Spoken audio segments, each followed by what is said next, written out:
Salut à tous. J'avais envie de te parler des âmes jumelles. Pourquoi ? Parce que les âmes jumelles sont les âmes sœurs de la famille des flammes jumelles. Elles ont la mission de faire évoluer la flamme jumelle. Elles sont, elles aussi, une famille d'âmes, tout comme celle des flammes jumelles sur le plan spirituel. Une flamme jumelle a qu'une seule flamme jumelle. Une âme sœur ne peut faire le travail d'une flamme jumelle pour retrouver sa profondeur. La vibration n'est pas assez haute pour le faire. Pourquoi je dis ces mots ? Parce qu'on entend souvent âme jumelle, flamme jumelle, âme sœur. Ça fait longtemps que je suis sortie de ces étiquettes. Mais je crois qu'aujourd'hui, c'est important de poser ces mots pour avoir une meilleure compréhension, pour calmer l'esprit, pour calmer aussi beaucoup de craintes, beaucoup de stress de certaines personnes, et surtout pour t'aider à te reconcentrer uniquement sur toi. Ces âmes jumelles peuvent intervenir aussi pour donner le boost nécessaire, pour faire avancer, amener sur un plan de guérison non visité, ou faire bouger des choses stagnantes, ou pour bousculer la profondeur, ou du moins s'y rapprocher pour un réveil, pour parfois une relation de courte durée, ou parfois plus longue, entre 0 et 18 mois, ou plus.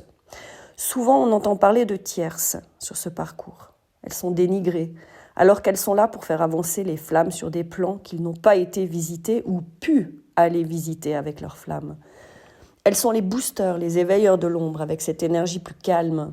Elles ne se déclenchent pas comme deux flammes qui se retrouvent.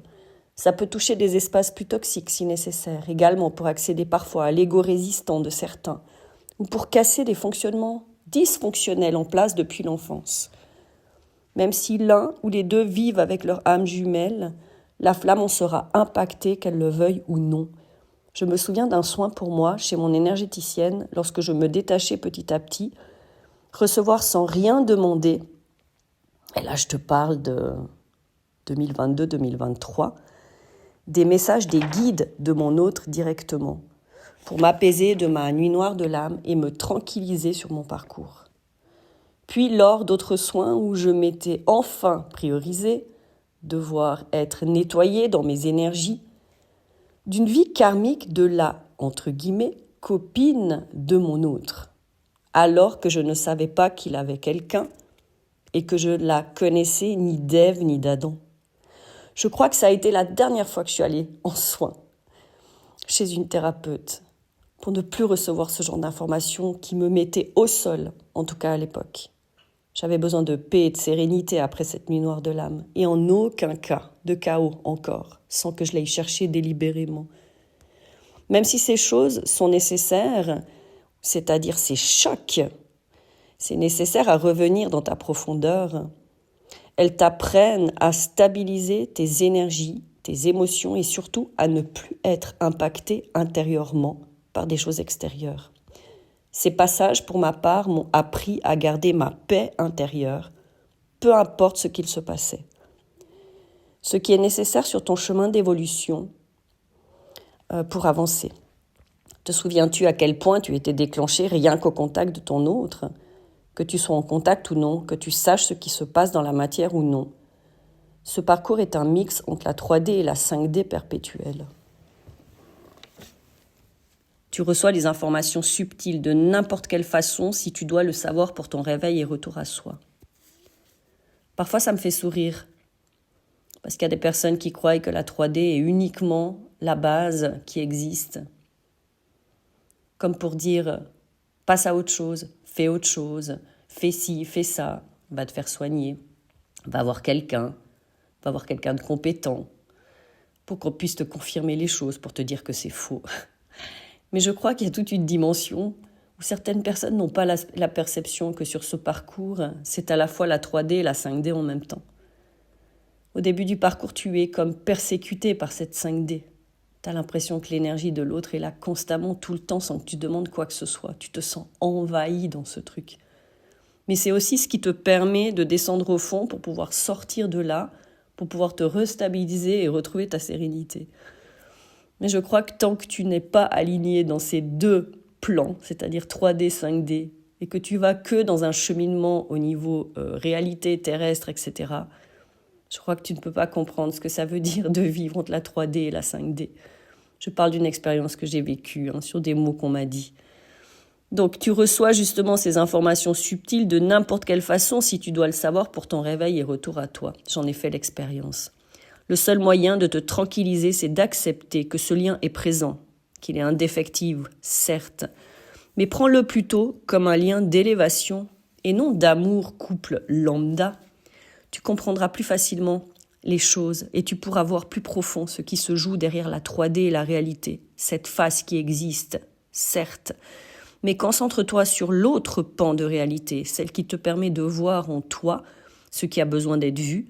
Quelle est la traduction qui te concerne dans ce que tu es en train de vivre, toi, ce que ça te fait ressentir. Ce n'est pas ce que fait l'autre qui est important en réalité. C'est ce que ça déclenche en toi précisément à cet instant T. Ces âmes jumelles sont parfois là pour l'autre sur le plan matière en présence et en énergétique sur le plan subtil pour toi. Ce qui vient rendre souffrant parfois, c'est de considérer les choses uniquement sur le plan humain, le couple lambda.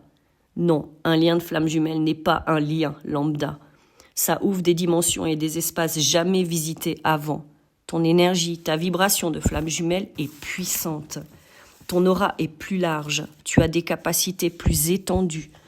Avance et sors de ce mental, réduisant et enfermant. Ton évolution ne s'arrête pas à l'espace du couple.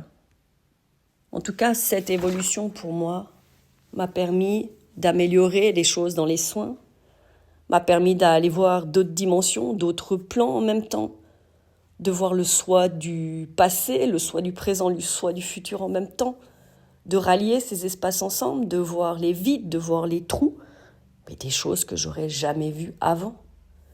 Ça te donne des ouvertures et des prises de conscience incroyables. Tu chemines au fait étape par étape, toi également de ton côté. Ça permet d'avoir des connexions que tu n'aurais jamais eues avant.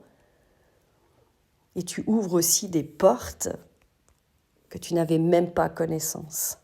À un moment donné, tu arrives à ton clair savoir, ta bibliothèque personnelle, où tu peux puiser les informations, où tes guides te transmettent des choses. Et des fois, je m'amuse, tu sais, c'est comme Wikipédia, c'est ton Wikipédia spirituel. Donc, je m'amuse à poser des questions, à avoir des infos et de faire des recherches ensuite sur Internet. Et c'est toujours super flagrant de voir que ça se rejoint.